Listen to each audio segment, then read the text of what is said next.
Hey everybody, welcome to DTNS Experiment Week. All this week, DTNS is on vacation, summer vacation. So we handed over the feed to our friends to try some stuff out. Each of them has an experimental podcast idea that they'd like your feedback on. So please send us your feedback at dailytechnewsshow.com, or leave your feedback at patreon.com/DTNS. We'll pass it along to them. And remember, each one of these is their podcast, so they are responsible for the content, but we hope you enjoy it, and we'll see you soon.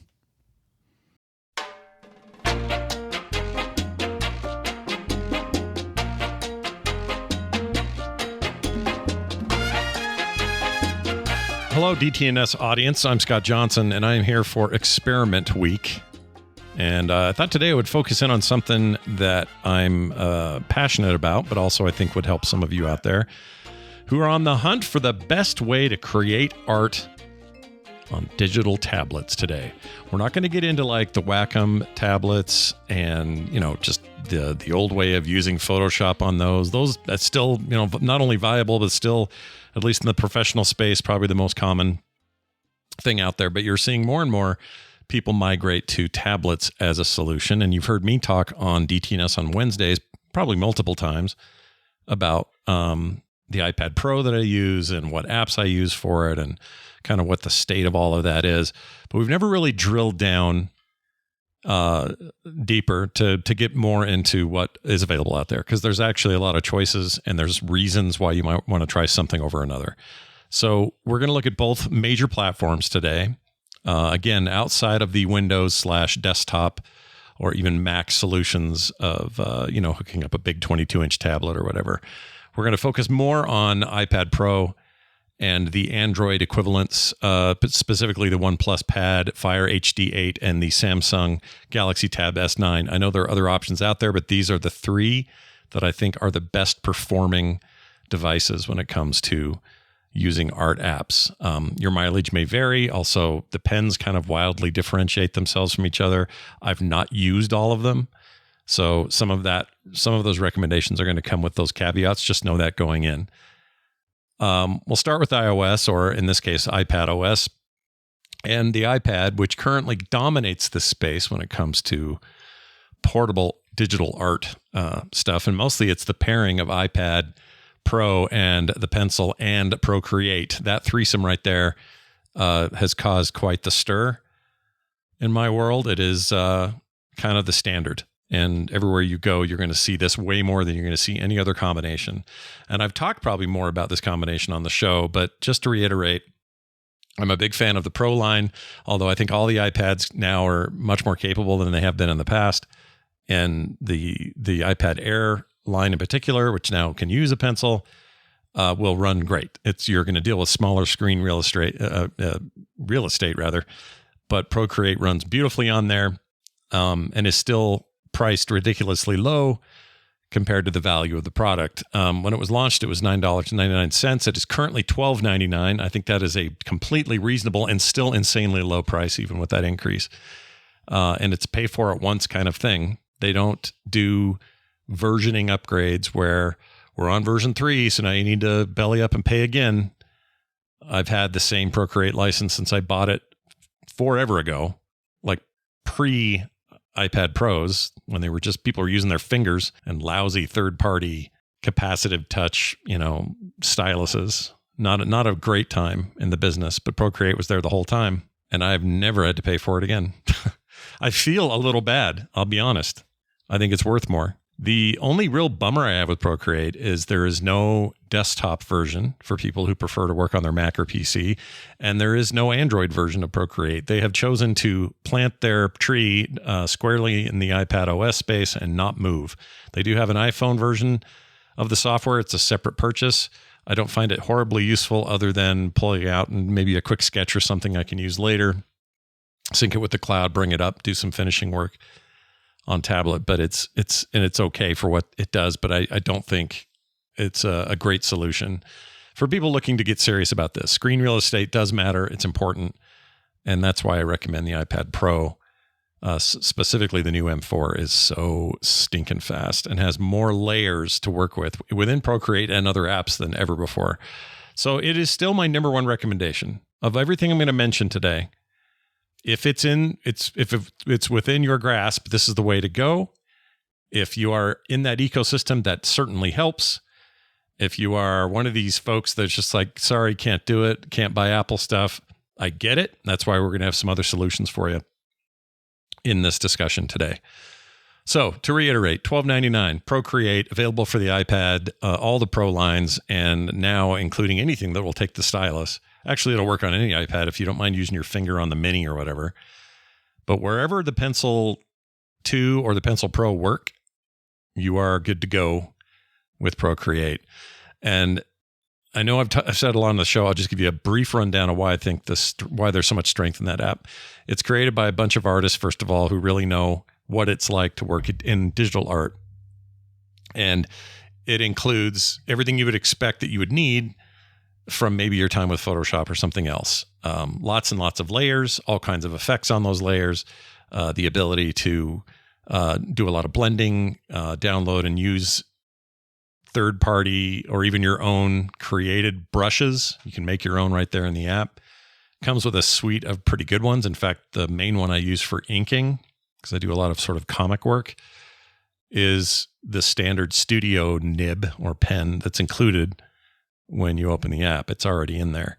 I think I tweaked it a little bit, but that's the nice thing about Procreate. There's so much to tweak when it comes to how you want to use the thing. And that includes how you use gestures with the device, how the pen will behave, especially some of the newer features in the Pro, as well as, hey, how's my line strength, or how much curve do I want, or how much assist do I need, which I really appreciate in apps like this. Those are others that do some of this too, but apps that give you levels of stability to your line work is very helpful as a sort of a, for folks who need it. Imagine you're an artist who's, I don't know, getting older and getting a little shaky, or maybe you have a condition that creates that kind of shake or whatever. There are ways to build accessibility features within the app for yourself to match whatever you need. And of course, have none of that if you don't want that. So Procreate, kind of the bomb. And if you've never seen any work created on it, go search for Procreate art examples. You will find some amazing stuff.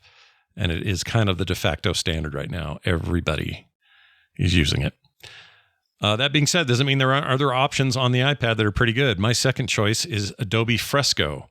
The reason I like it is unlike their mobile editions of Photoshop, Illustrator, and other stuff. They're fine, but they're not as feature filled as their desktop siblings, and they require the sub to the entire. You got to do the Adobe CC sub to get them, or to launch them, I suppose.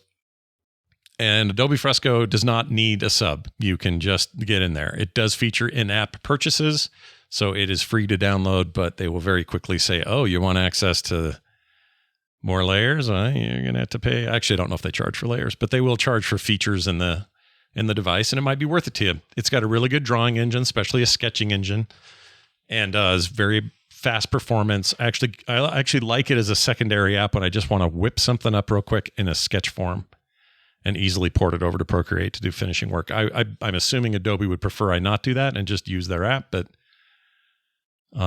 it's not nearly as featureful as Procreate. And like I said, Procreate is a one-time price, and you're in and you're done, and there's no other money asking down the road. Affinity Photo version 2 is where we're at right now on that.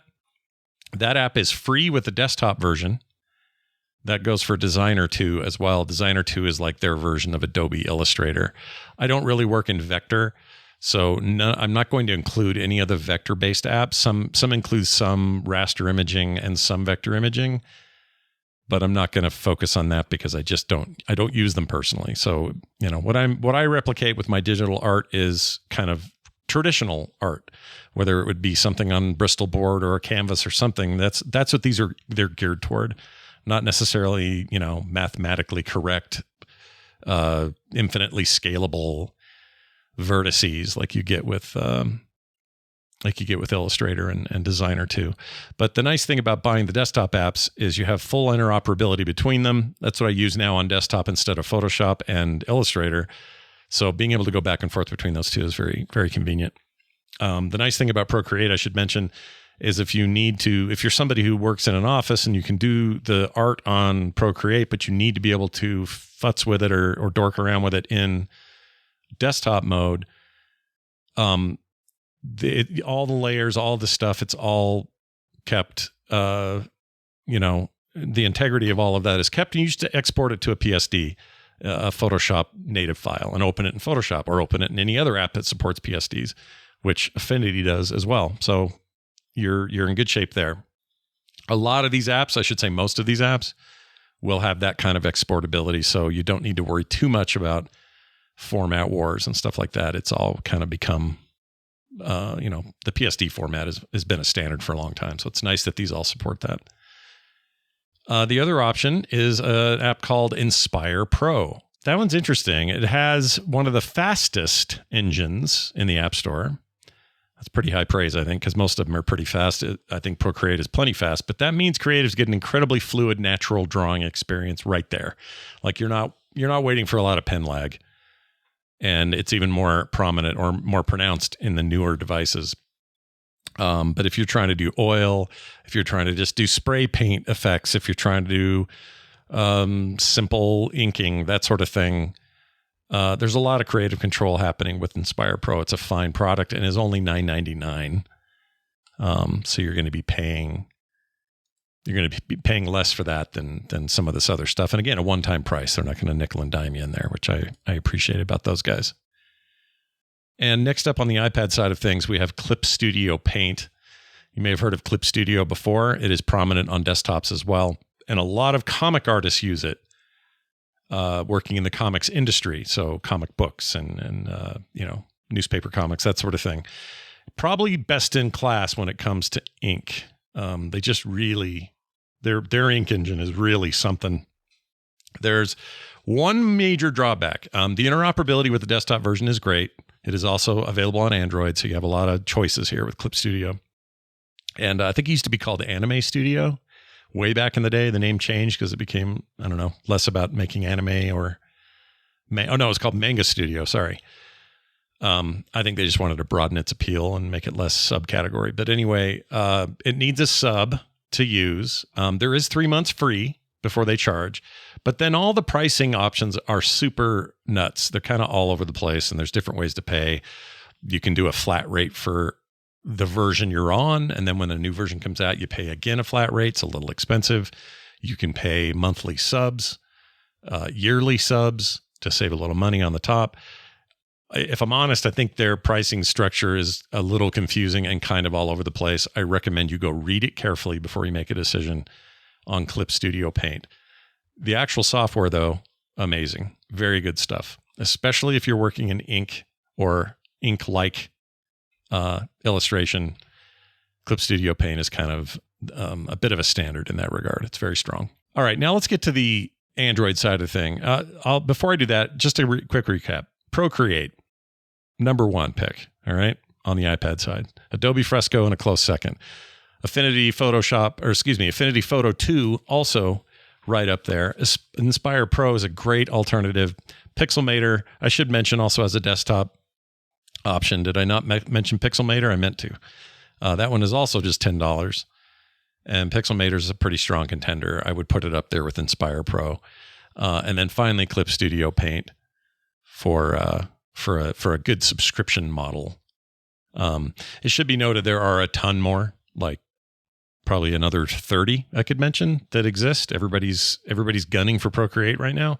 None of them quite hold up to it, and this is just my top 6 or so. Yeah, 6 total. On the Android side, you have choices on the tablets. This is one thing that makes that unique. On the Apple side, obviously, you just have a choice within the iPad line. But on the Android side, I've picked 3 that I like. OnePlus Pad is currently my favorite overall. And the reason for that is speed, screen real estate, screen real estate's the word I'm looking for. And it also is very fast and renders things out beautifully. It's very, very quick. You want that, right? That's like maybe your number one consideration is lack of latency. And that one, by most measures and accounts, performs the best out of everything right now. So the OnePlus Pad is the current leader there. I have to admit, though, I have not had direct experience with these 3 tablets. All right. I've used Android tablets before. They were mostly in the past, but I'm basing this mostly on other reviews and also recommendations from friends. So the OnePlus Pad, good choice. Behind that, funny enough, in second place, I'd give it to the Amazon Fire HD8. It's a speedy little bugger as well and does real well. This is not your kid's tablet. This is a decent full-blown tablet, although it is a fork of Android, but should still run the apps I'm going to recommend without too much trouble.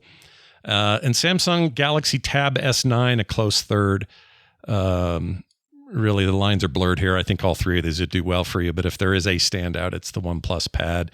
If anyone out there is using that and wants to write in and talk about it more, I'd be curious what your experience has been. But here are the breakdowns for those devices in terms of software. There is no Procreate, so sorry to everybody for that. They've been, people beg them to do it, to port it, and they just don't. I don't know why they don't. I don't know why they never want to. I mean, they've said probably as much why they don't want to, but I think, the focus on a single platform just gives them a lot of control, creative control over everything and a certain compatibility that they can maintain by just focusing. It's like being a PlayStation or an Xbox exclusive, it's that sort of idea. But yeah, I part of me does hope one day it escapes the exclusivity and becomes more available to more people, because I think it is that great. But let's start with IBIS Paint X. This is a free app with in-app purchases.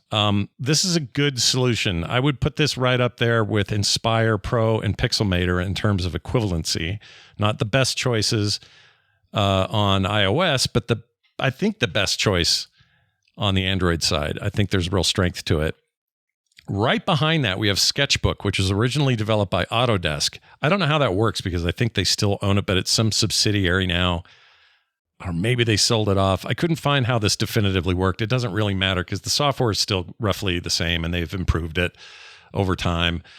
This is free to download with in-app purchases. It is also on iOS, so if you've got some sort of cross back and forth there, that works well. Lots of great export tools.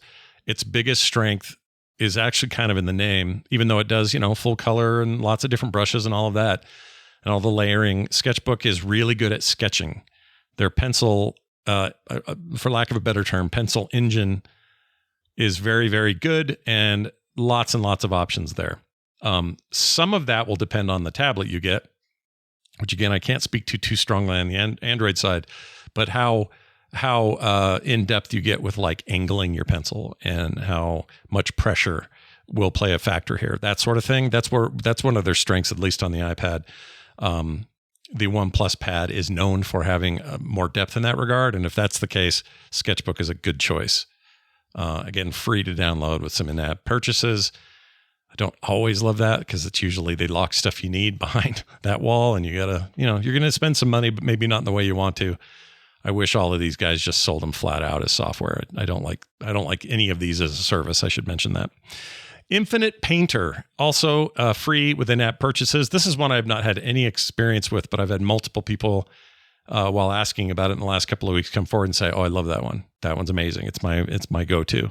So I'm not really sure even where to rank this one. I haven't had any experience with it, but apparently it is a strong contender on the platform, on the Android platform, and is also, some stuff locked behind in-app purchases, but apparently fairly generous with its base features. This is one where I feel okay recommending it without too much experience because you just simply have to install it and try it out. It's free. So if you don't like it, you can huck it. You're not locked in too hard. At number 4 on the Android side of things, Clip Studio Paint, once again, rearing its head. This is the iOS, the Android equivalent of the same thing on iOS. They also have it on desktop. And all the same issues I mentioned with the pricing and buying are very weird and kind of scattershot. But I'm telling you, if this thing ends up being your jam, you will find a way to make it fit. Of the two most complete packages here, Clip Studio Paint and IBIS Paint X are my 2 picks to go with. It really just depends on which pricing structure you're more comfortable with. Finally, one that I'm also not super familiar with, but I'm hearing really good things, is something called ArtFlow. And I think ArtFlow is also multi-platform. It It doesn't quite make my top 5 or 6 on the iOS stuff in terms of like what I can tell about its features. But again, this is one I haven't fiddled with too much. I actually plan to. I downloaded it last night, so I will be messing with it. But for this episode, just to say, this seems like a strong contender. All of the feature sets are there. They claim all this stuff they can do, and I have friends who like it, who are, in the business. So I think you can definitely not go wrong here, because it is also free and offers in-app purchases. That is mostly the way I found on the Android side for the strongest art apps. There are way less of these. It's just not a focus of those devices. It's unfortunate, but those that exist are fine, and most of them are free with in-app purchases. Very few of them are just a premium $10, $12 product, which is a little bit of a bummer. I used to be a big fan of like, oh, it's free, but I only have to buy the features I want. I used to think that was the model that I was going to like the most in this stuff and gaming in lots of ways. And I've kind of had a bit of a swing back the other way. I just wish some things would just be like, here they are, pay for it. On the other hand, I don't want to just go in perpetuity and never pay ever again. And that's why I feel bad with Procreate. I don't know how their business model works long term. It's mostly on the back of just being awesome, so everybody keeps buying it new. But for those of us who have had it forever, I feel like I owe them something. So maybe the best middle ground is version 3 is out, buy it. Oh, version 4, $12. But then I know they don't want to fragment versions, and they don't want to fragment users, and they also don't want to support existing versions forever for those who don't want to pay for the upgrade. So I know these things are complicated, and it's kind of all over the map. But on the Android side, if you see this as a positive, the good news is most of this stuff is free with in-app purchases if you're cool with that. Most, not all, but most. Clip Studio is basically that, but the in-app purchase is a gnarly big subscription or a big expensive one-time purchase. Anyway, that's basically it. That rounds it out. So to reiterate, on the Android side, OnePlus Pad, if you can do it, Fire HD 8 and Samsung Galaxy Tab S9 are good alternatives. And the apps I like are IBIS Paint X, Sketchbook, Infinite Painter, Clip Studio Paint, and Artflow. I'll put all of these in some kind of show notes so that Roger and Tom can have this kind of out there with the episode in case there's, you missed anything I said. And I am open to your questions. If you have any very specific question about any of this stuff, especially the stuff I really know and have dug into. I've used Clip Studio Paint a ton. I have used Pixelmator a lot. I use Affinity Photo constantly and Adobe Fresco a lot lately, and Procreate a lot, like a ton. So if there's any questions about this sort of stuff, even Sketchbook, I'm happy to answer them in ways that this, short episode of for Experiment Week maybe didn't answer every possible question. But please reach out to me and let me know.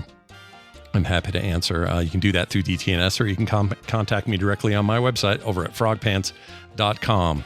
That'll do it for me. I can't wait to see you guys on the next Wednesday edition of DTNS. Hope you're having a great August, and we'll see you next time.